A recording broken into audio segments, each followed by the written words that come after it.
Let's play a little game. Suppose we have two numbers at first, 0 and 1, and each successive term is the sum of the previous two. That means the third term will be 1, and the next term will be 1 plus 1, it will be 2, and 1 plus 2 is 3, 2 plus 3 is 5, 3 plus 5, 8, and then 13, 21, 34, 55, 89, and 144, and then so on. These numbers are known as Fibonacci sequence, named after Italian mathematician Leonardo of Pisa. And the nth term, mathematically, is defined as the m-1 term plus m-2 term. And let's draw these numbers out using squares. Starting with length of 1, and then we draw another square, also with a length of 1.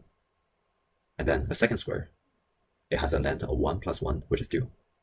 And then we draw a third square that has a length of 1 plus 2, which is 3. And then we draw another square, which has a length of 2 plus 3, and that will be 5, according to a Fibonacci sequence. And then another square. Let's draw it out. So, sorry. And finally, another square that has a length of 8 plus 5, and that will be 13. And here's when the magic comes. If you draw according to these rectangles, you'll encounter a spiral, like this. Well, this is a terrible drawing, so I'll show you a good one. Here we have a perfect spiral regarding to the Fibonacci sequence, the Fibonacci spiral, or the golden spiral, and it exists everywhere in our life. For example, pine cones that have the same spiral shape, or the sunflowers, or the nuttiest shell. Tides tend to form the spiral pattern. Even a galaxy follows such a spiral pattern, as well as Donald Trump. Now let's take a closer look at the relationship between each adjacent term of the Fibonacci series. We use the fourth term divided by the second term, which is 3 divided by 2, and you get 1.5. 5 divided by 3, and you get 1.666. Then you use 8 divided by 5, and you get 1.6. Next, you use 13 divided by 8, and you get 1.625.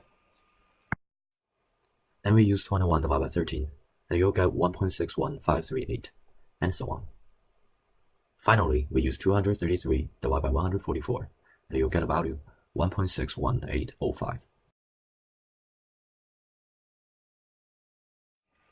You might start to notice already that each ratio comes closer and closer to the golden ratio, which is approximately 1.618. Don't tell me you don't know what golden ratio is. The golden ratio has contributed immensely to the history of art, architecture, and the Apple icon, and it exists in every part of the human body. Take index finger for instance. Each section of your index finger from the tip to the base of the wrist is larger than the preceding one by about the Fibonacci ratio of 1.618, and you can do a little demo like this picture shows. Okay, if you are listening to my video, you might be doing the weird gesture right now. Anyways, thanks for watching.